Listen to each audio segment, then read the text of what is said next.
Right, so, don't know if you can tell, you should be able to see me, but it is dark again. I'm now by the planting space, so I don't have to walk with the torch and the camera past a grumpy pair of nesting owls. So let's get on with it. Right, so today's planting is Aloidendron barberae, which is one of the tree aloes, and it used to be known as Aloidendron, but that's a sort of junior synonym. It's a whole complicated botanical thing.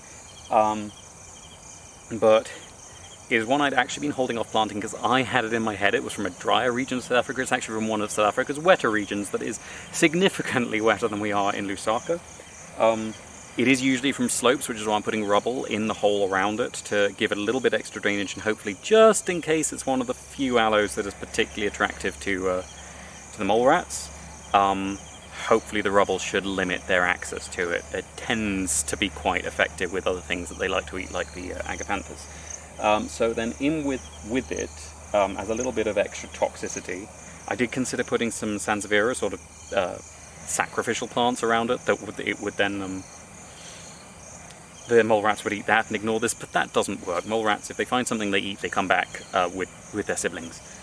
So instead I'm putting some nice toxic calincos. So I'm putting Calico longiflora, which is actually kind of a joke to myself because the Aloidendron type specimen for the synonym was from, as far as I know, the Tugela Cliffs, which is also the type location for the Calico longiflora.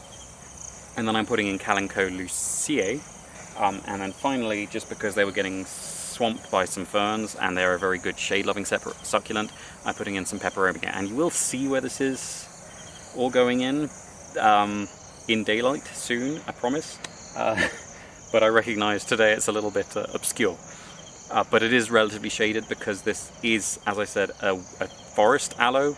We do have a different tree aloe, which I will eventually end up putting some in the ground, I hope, which is more of a woodland aloe, which will want more sun, but this should be a forest aloe, and usually naturally seeds in shade and then sort of ends up pushing itself out into sun, but doesn't start in sun.